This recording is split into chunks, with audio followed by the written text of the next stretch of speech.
کله چې رسول الله صلی الله علیه وسلم له یوه لوی بري وروسته له پیاوړي او پراخ لښکر سره مکې مکرمې ته ستون شو، پوهېږئ څه یې وکړل؟ سره له دې چې ځواکونه یې پیاوړي وو، له هر چا نه د انتقام اخیستلو وس درلود او هیچا ورته څه نشو ویلی. حق یې هم و چې خلکو پر وړاندې غبرګون وښایي، خو څه یې وکړل؟ ټولو ته یې اعلان وکړ چې اذهبوا فانتم الطلقاء، لاړ شئ تاسې ټوله آزاد یاست. یو عمومي عفو او بخښنه یې اعلان کړه. هیڅ صحابي رضی الله عنهم او نه هم د رسول الله صلی الله علیه وسلم له یارانو هیڅ چا د خلکو په کورونو باندې ورونه ختل، نه یې د چا پر وړاندې ظلم وکړه، نه یې له چا سره خپله کینه وپالله.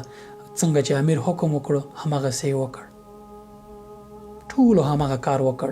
که دا کار یې نه وی کړی، پوهېږئ څه و؟ الله پاک فرمایي چې اطیعوا الله و اطیعوا الرسول و اولی الامر منکم. د الله تعالی د پیغمبر صلی الله علیه وسلم او د خپل امیر حکم ومنئ.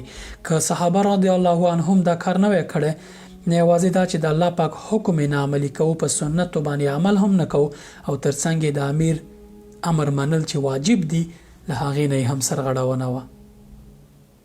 په اسلامي شریعت کې هیڅوک اجازه نه لري چې د چا کور ته وردننه شي، بې اجازې د چا په کور ور وخیږي. دا ظلم دی. ځکه خو الله پاک فرمایي چې یا ایها الذین آمنوا لا تدخلوا بیوتا غیر بیوتکم حتی تستأنسوا وتسلموا فاذا قیل لکم ارجعوا فارجعوا. ای مؤمنانو، له خپلو کورونو پرته د نورو خلکو کورونو ته مه دننه کیږئ تر هغې چې تاسو اجازه واخلئ او یا د کور په اهل باندې سلام وکړئ. که چېرته تاسو ته ویل کېږي چې ستانه شئ، نو ستانه شئ. دا حکم عمومي دی هر حالت کې. کله چې کور والا تاسو ته اجازه نه درکوي چې کور ته دننه شئ، راووځئ، کور ته مه دننه کېږئ، ستانه شئ، بېرته خپل کار پسې ځئ.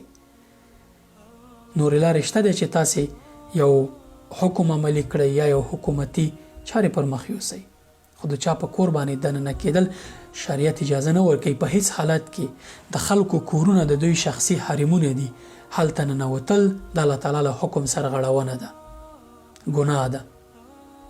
که چېرته په زړه کې کینه وي، په زړه کې عقده وي او دښمنۍ وي، څومره ښه ده چې د الله تعالی لپاره بخښنه وشي.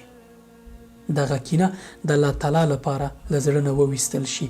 داسې به شي لکه په اور باندې چې اوبه واچې، زړه به داسې پاک شي، او هغه عقده او اور چې پکې بل دی، هغه به داسې مړ شي لکه په اور باندې چې اوبه واچې. الله پاک فرمایي خذ العفو وامر بالعرف واعرض عن الجاهلین. بخښنه وکړه او په نیکیو باندې عمل کوه، سپارښتنه کوه. دا څومره ښه ده.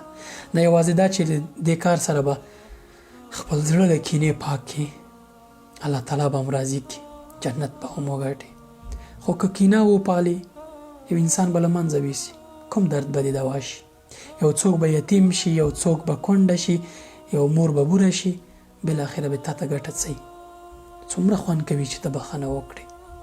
مسلمان لپاره بخښنه، د الله تعالی لپاره بخښنه کول تر ټولو غټ کار دی. الله تعالی به په دې دنیا هم عزت درکړي او په آخرت کې به د دغه کار په خاطر چې تا د الله دپاره کړی دی جنت